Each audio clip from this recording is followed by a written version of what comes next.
welcome back to Wellness Discussions. Today we are doing episode 4.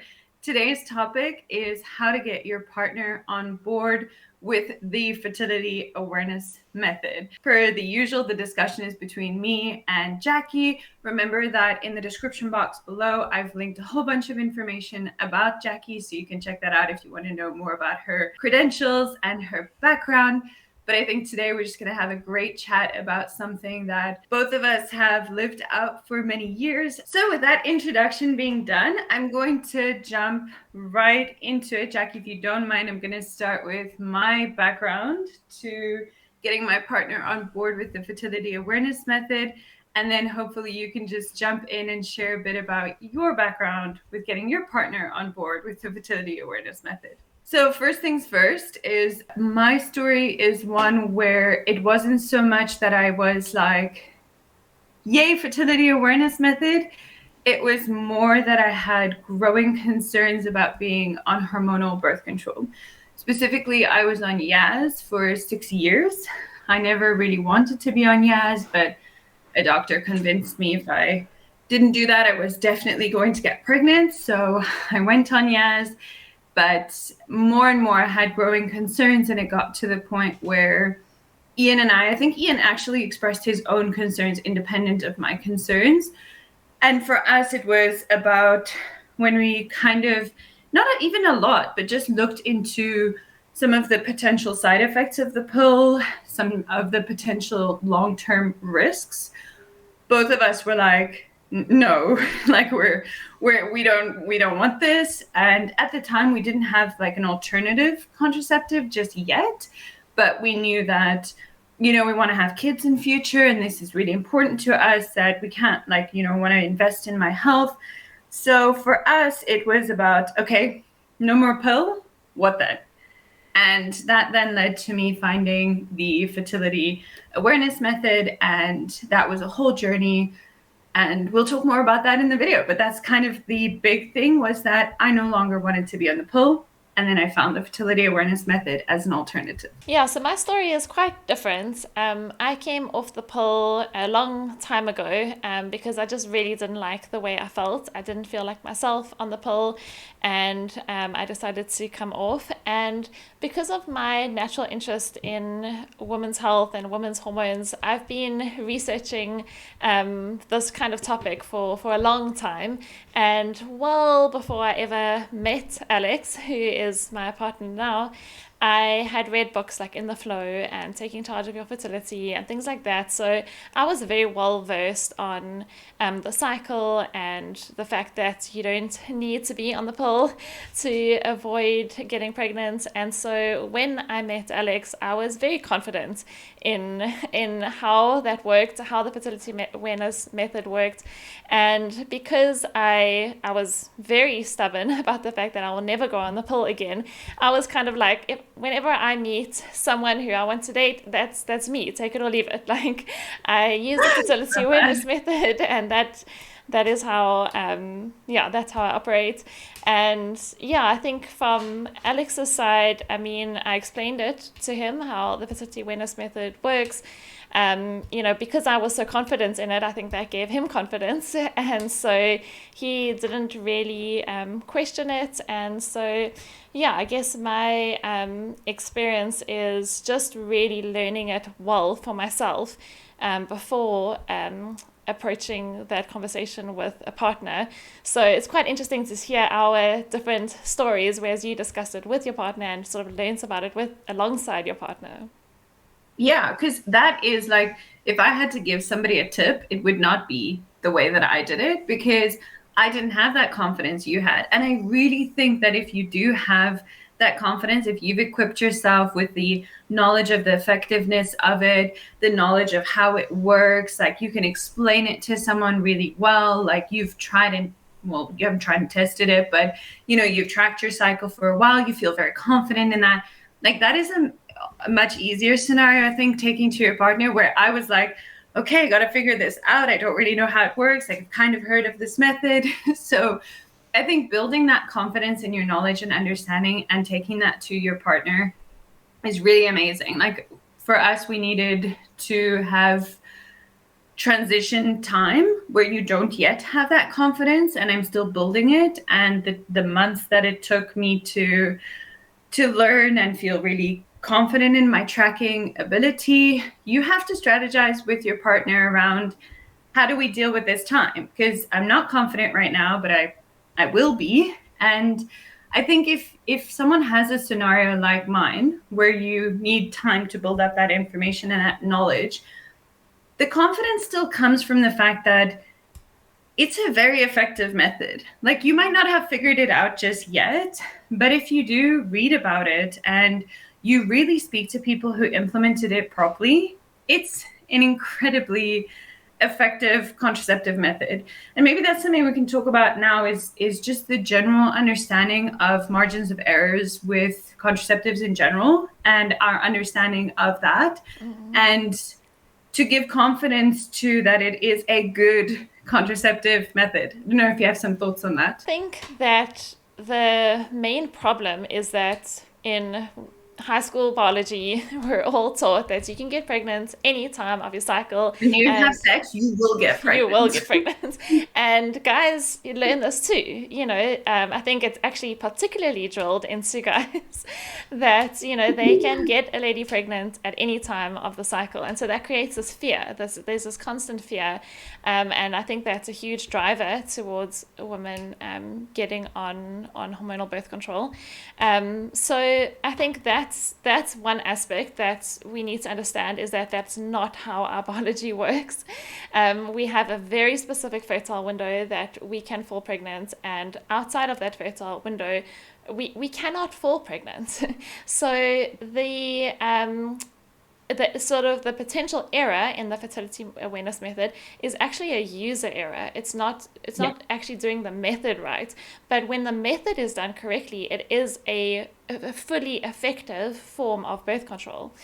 Whereas every other form of birth control, whether it's a barrier method or a hormonal contraceptive or an IUD, there is some margin of actual error where, if you have sex and you're using that form of birth control, you can fall pregnant. I mean, small percentages of chances of that happening, but it is there.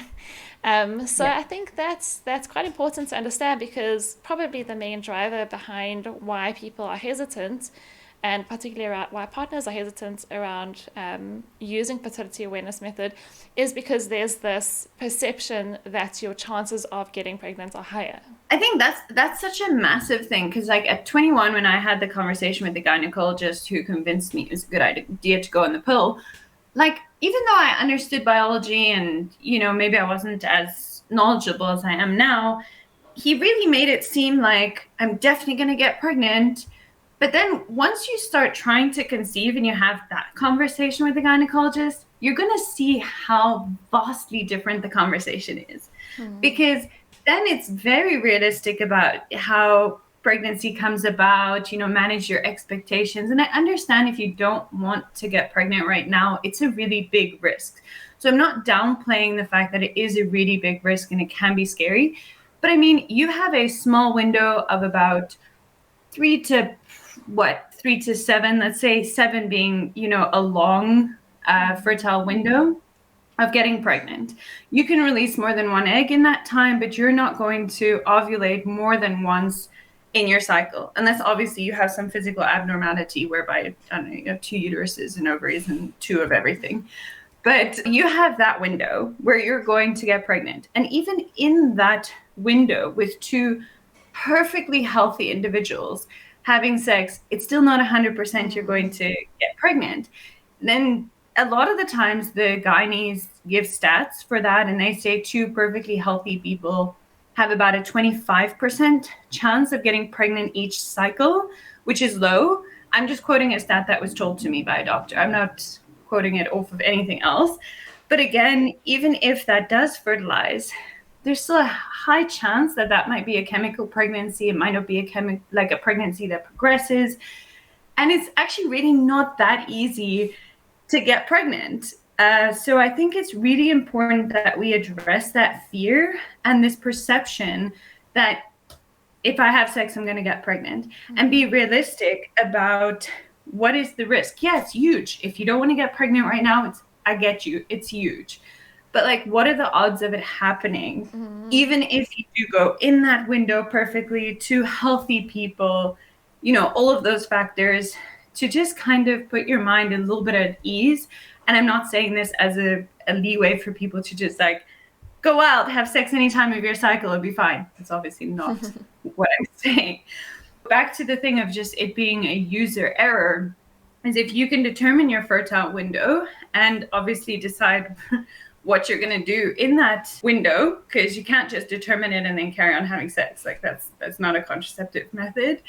Then to my mind, like I felt very much at peace using it as a contraceptive method for the 3 years that we did, and we did so successfully. Yeah, and I think that's when, again, actually learning more about your biology and understanding it better is such a powerful tool. So I would recommend a book like Taking Charge of Your Fertility, which we can link. Yeah. I think that's probably one of the best ones to read, just to really understand, like you said, what are the chances of getting pregnant, and really understand that after ovulation has happened, you cannot physically get pregnant. Yeah, It's that not it's not biologically possible. So that we can start to reduce that fear and become more comfortable in understanding our bodies. I think that's probably the biggest first step, is addressing that fear by educating yourself on your body and on your biology. Yeah.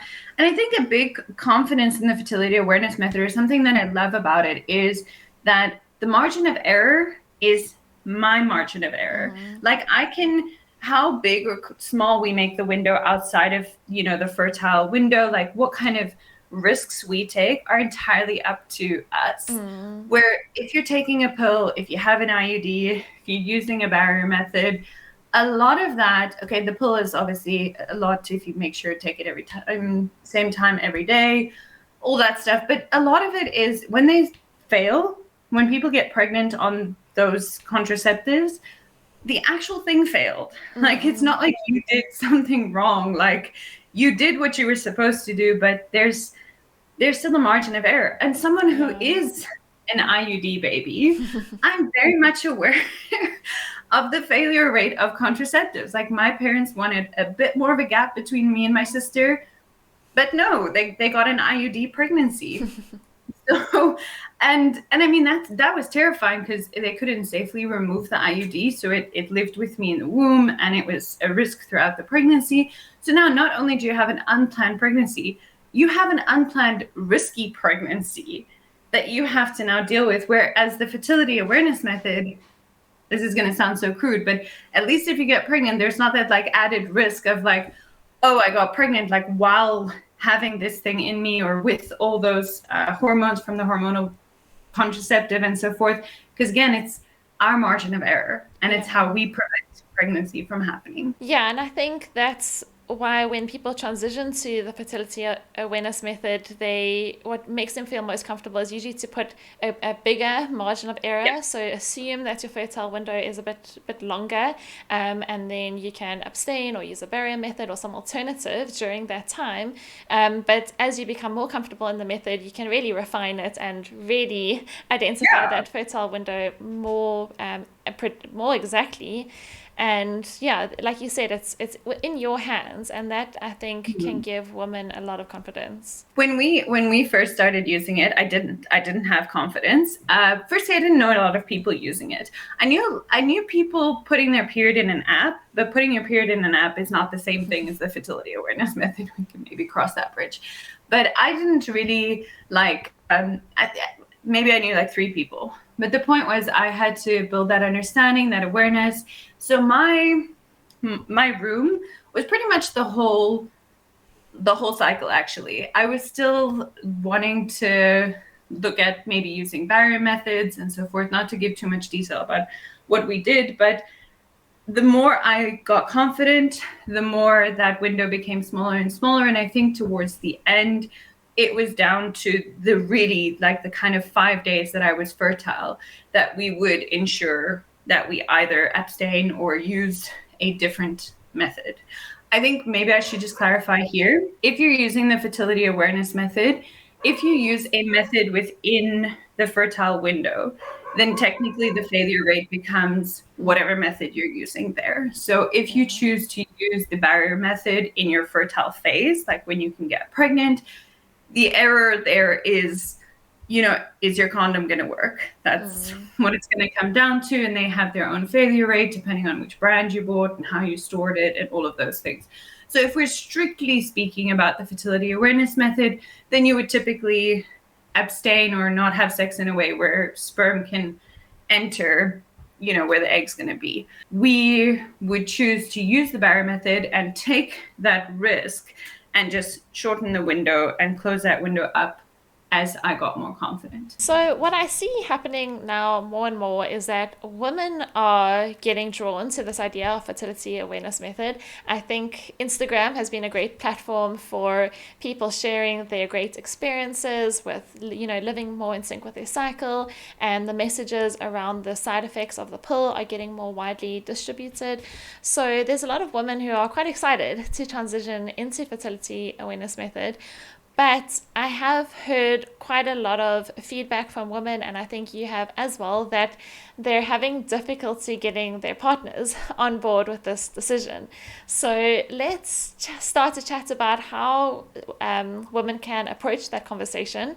And I think an analogy that I know you like to use is push and pull factors. So we can look at some push factors, why you want to stop using the pill, and some pull factors, what's drawing you towards the fertility awareness method. Yeah, that's a great thing, because for us, obviously, it was a major thing was the push factors.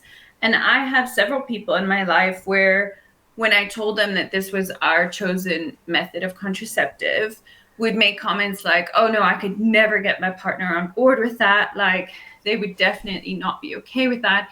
And there have been once or twice clearly comfortable having these types of conversations. But when I would then discuss with their partner in an appropriate setting, the concerns that I have about the pill, I think if you really share, if you look into hormonal birth control or other types of birth control, and their potential side effects, short-term and long-term, and what they're doing to your body, and what you forego when you don't have your natural cycle, and you share that with your partner, like, I don't realistically foresee a lot of conversations going like, no, I'm okay that you have an increased chance of getting these 5 types of cancers. Like, I'm okay with that.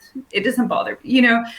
Realistically, I think that, not to scare people, but I mean, if you do take it to them and say, well, this is the risk that comes with me taking this other thing. I don't know. What are your thoughts? I think we have to remember that your partner deeply cares about you. They love you and they want what's best for you.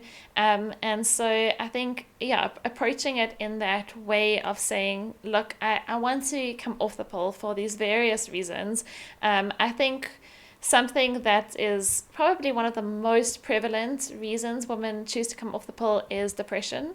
And if you just think about the impact that depression can have on the quality of your relationship, I mean, that's a huge factor for connection with a partner. So I think that's something that they can very clearly understand, and they might even notice, that you're not quite yourself on the pill. Maybe you are feeling more anxious, more depressed, and those can definitely be side effects of the pill.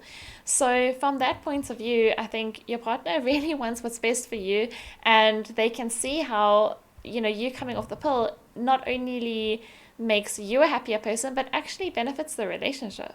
And one of the things is, a lot of times we go on the pill as a contraceptive. Maybe you also went on it for other reasons, but my reason was a contraceptive. And one of the potential side effects of the pill is having a downward impact on your libido. So that's always like a striking one to me, is that the thing that you're taking to not get pregnant could actually be impacting your intimate life with your partner. And you won't actually know that impact really until you go off of it. And you and I know so many women have spoken to us about how their libido just like skyrocketed when they came off the pills. So we know that a lot of women have that experience. And I'm guessing your partner might be excited about the potential of having that experience. But I want to talk more about what you said there, is your partner they love you and they care about you. So one of the things that you and I have discovered through our journeys is that, as like, this is going to sound intense maybe to someone who's never heard this, but you're not yourself on the pill. Our hormones impact every aspect of our being.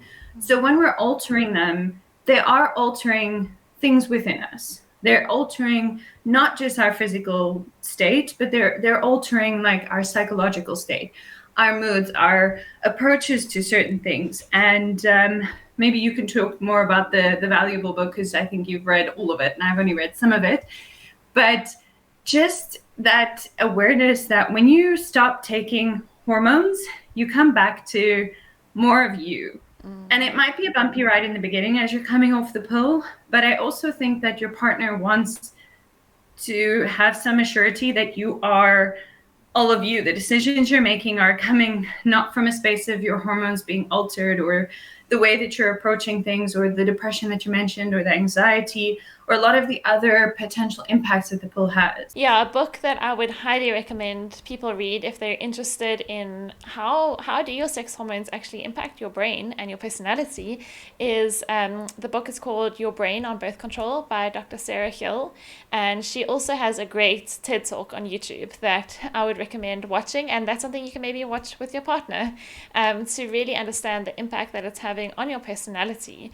And so I think that was one of the biggest push factors for me away from the pill, because I knew that I didn't feel like myself, and I'm so grateful that I entered my relationship with Alex not on the pill, because I know that I was more myself. But I think if you entered your relationship on the pill, I think your relationship actually has so much to gain by you coming off the pill and, like you said, increasing your libido, but also increasing your connection through a better understanding of who you are, and not being driven by those changes in sex hormones. If I remember correctly, Dr. Sarah Hill is a neuropsychologist. Yeah, I think she's a PhD psychology. So I will link her book down below. I'll also link the TED Talk that you just mentioned down below. But as someone who did enter my relationship on the pill and then went off of it, in hindsight, and also read this book much later, so it was like a lot of like hindsight connections, is I did see that my relationship was enriched. And maybe now we can jump to the pull. We can oscillate between push and pull. But one of the pull factors is, I do believe that you have a greater connection in your relationship when you're using the fertility awareness method, which is an integrated method. It's not just like you're doing the same thing every day. There's room for connection and discussion. Like, how's your experience been with that? I just love the living in sync with your cycle aspect of not being on any hormonal birth control. And so I think there's so much beauty in the natural fluctuations that women have during the month. And I've found so much benefit in so many aspects of my life by living more in sync with my cycle.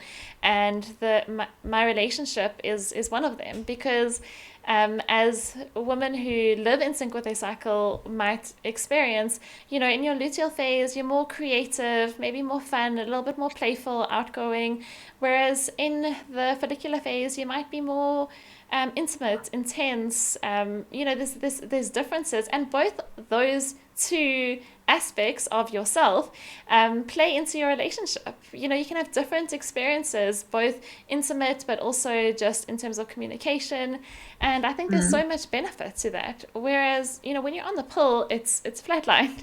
There's you don't get the benefit from those differences. And I think there's so much stigma around women and mood swings and being bitchy and all these things. But I think that's just because there's a misunderstanding, or there's not that connection with how your hormones fluctuate throughout the month. And when you can understand that and you can harness that and you can actually bring that into your relationship, there's so much benefit to be found. I think in the excitement, but I was excited with you, you might have switched the luteal phase and the follicular phase. Okay. Just that explanation, but it doesn't matter. the point is, I'm in agreement with you with the mood swings thing, because a lot of time we see these reels, or we hear these comments like women's crazy, you know, she's crazy before her period and all that. Like, when you can understand those patterns, we are not crazy. They're not these erratic mood swings with like no pattern whatsoever. There's a very beautiful pattern to it that, if you're living in sync with it, like you were saying, enriches your relationship. So there will be phases of a much more serious, in a beautiful way, intimate, deep, vulnerable discussions. Because for me, in my luteal phase, like, I'm so irritated that, like, that's a time for very real discussions, like very real. But in the follicular phase, there's a lot of space to play, and there's a lot of fun, and there's, you know, so from a relationship perspective, once you start knowing your pattern, and once you start seeing how you have these beautiful fluctuations and you take that to your partner, both of you can live with that and work with that and use that to enrich your relationship. And we can break free of the whole women are crazy, women have mood swings, women are all over the place kind of myth. I didn't realize that that would be a benefit of the fertility awareness method, but it's been one of the most life enriching things that I've experienced. Another factor that I think is a major pull factor is that if you start using the fertility awareness method well before you want to conceive, you've got such a great understanding of your body. And I think many women have to now start that process only after they come off birth control. They have no idea about timing sex for optimal fertility, and they haven't also given their bodies that chance to thoroughly detox from the pill, which can have side effects for infertility. It can have side effects on your pregnancy. So I think starting the fertility awareness well before trying to conceive is so advantageous in that way. You know, as someone who's done the trying to conceive journey and has spoken to a lot of women about it, is a lot of time, like, when you decide, I want to have a baby, like, it grows in you. You're so excited. Like, you don't want it to take very long. You don't want it, like, now only find out about all these hurdles and whatever. But when you come off the pill, I mean, you and I talk about this like a lot, is sometimes your ovulation might come back immediately. Sometimes it might take a while. Sometimes it's going to come back a little bit all over the place. But the point is, the pill does deplete us of certain things. So even someone like me, whose ovulation did come back immediately, I don't necessarily think that would have been the best time to conceive from a physical and an emotional space. And I loved that I had 3 years of tracking my cycle. That was part of preconception, where I could see how my body was responding. I could see, do I have a regular cycle? How's my luteal phase? And I could really get an understanding of my cycle before we started trying to conceive. And I didn't have to, in the midst of being so excited about the possibility of being pregnant, now have to deal with, like, am I ovulating? Am I not ovulating? Like, are we timing sex right? Like, am I pregnant? Am I not pregnant? Like, all of that stuff was very easy for me. I knew when I was ovulating. I knew when was a good time to have sex. I knew when I was pregnant before I missed my period, because I know my cycle. And that stuff was really a very gentle passage for me, because I'd done so many years of tracking my cycle before the time. And then another big pull factor is that the fertility awareness method is free. I love So that. birth control adds up. If you add up the amount of money you're spending on various forms of birth control, it can be quite expensive. Whereas the fertility awareness method, you basically just buy a thermometer and then you're sorted. And you can buy a cheap one. You don't even have to buy a fancy basal body temperature thermometer. You can just buy a normal thermometer. Use whatever thermometer you have in your house. You don't need an app.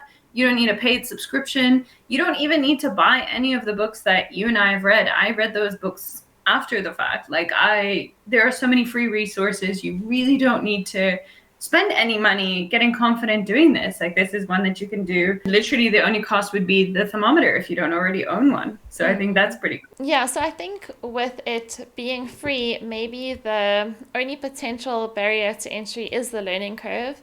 And that's Mm. probably where the most hesitancy comes in, is that it's effort. And Yeah.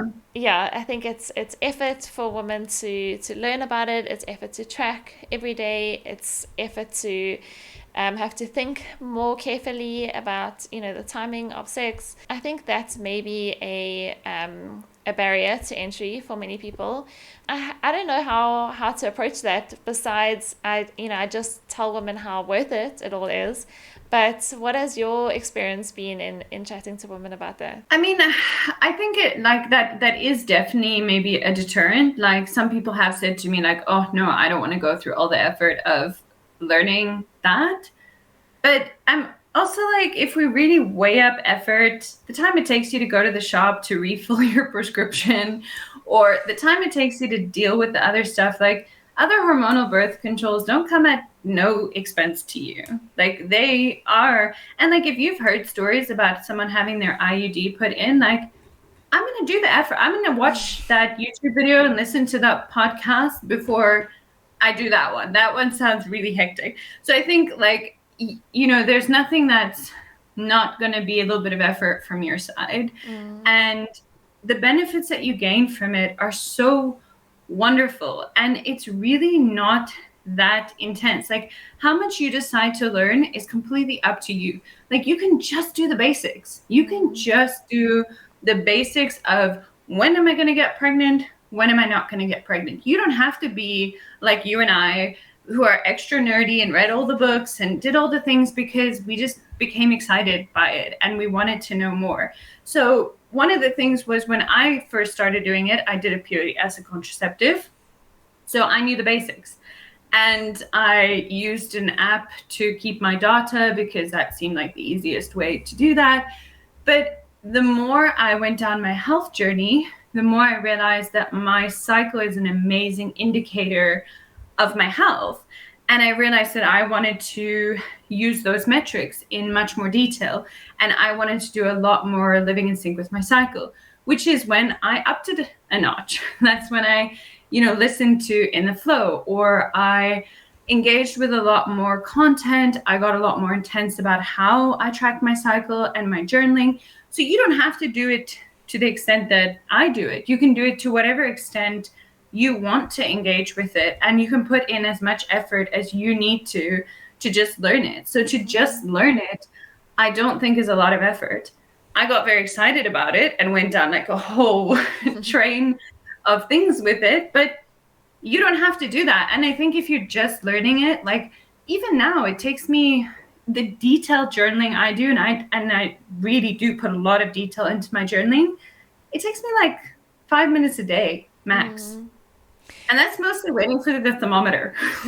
And I think another sort of level of intensity that you can choose is, how much do you want to involve your partner? Yeah. Do you want your partner to know every temperature, every symptom, every telltale sign of your fertile window? Or do you just want to be able to say, hey, I'm in my fertile window, or I'm not?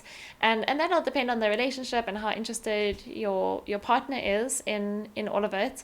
But that's something that you can also feel out, how much do you want to involve your partner? You can also take the pressure off. I mean, the barrier method is a pretty effective method of contraceptive. So you can just say, okay, for the foreseeable future, we're using the barrier method while I kind of track my cycle, maybe not a lot.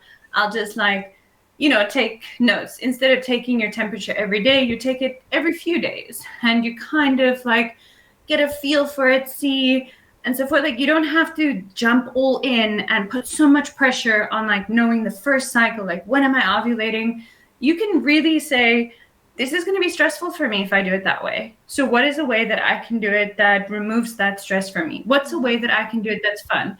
If you don't like reading, watch a video on it. You don't like watching a video, follow someone on Instagram who makes really quirky reels about it that are more intriguing for you. You don't like that method, speak to someone, speak to a friend who does it successfully and hear their stories. Like find a way that is fun for you to learn and doesn't feel like this major burden. And also make friends who use this method, because if you can chat and brainstorm, I think that also goes a long way to taking the pressure off of it. Yeah, and I think as your partner becomes more involved, and maybe as you communicate the various parts of your cycle to your partner, I think most men actually appreciate it because that helps them understand you better and helps to connect with you better.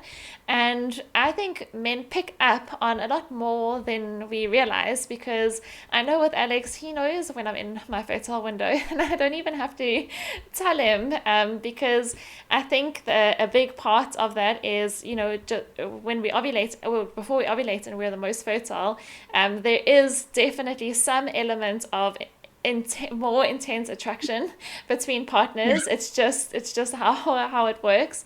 So I think it's quite fun for guys to get involved to that extent and actually know themselves exactly when your fertile window is. Just speaking from my experience, I think Ian enjoyed being involved in it. I think he enjoyed being on the learning train with me. I mean, I didn't make him read any of those books, but I would read them and be like, oh my gosh, did you know this? And like, look at my chart here. And, now we've got this going on. And I think it was really a wonderful thing for our relationship to bring him on board with all that. And I think we fell into the trap of thinking that contraceptive is a female responsibility. And I understand why that came about, because obviously we deal predominantly with the physical aspect of if pregnancy were to come about, and that the biggest risk is to us. So I do understand why that is there. But if you're having sex, it's a two-way street.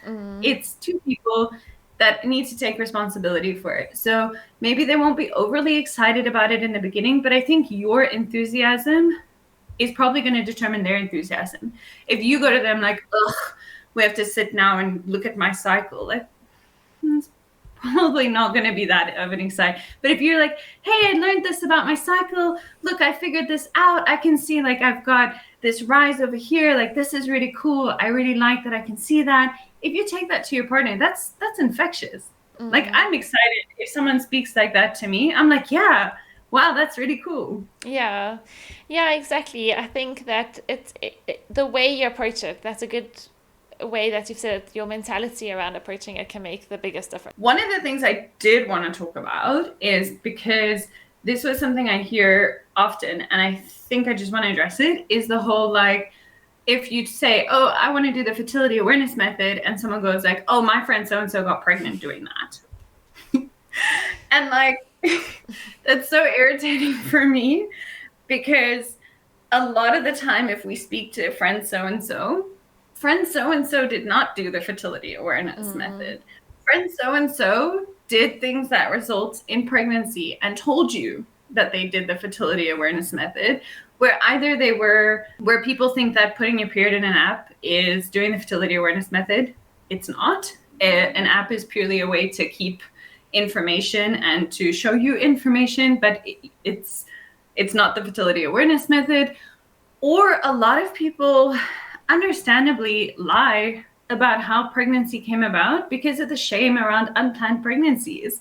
So it's really actually quite difficult to determine the accuracy of that information because society has shamed people for unplanned pregnancies for like a really long time.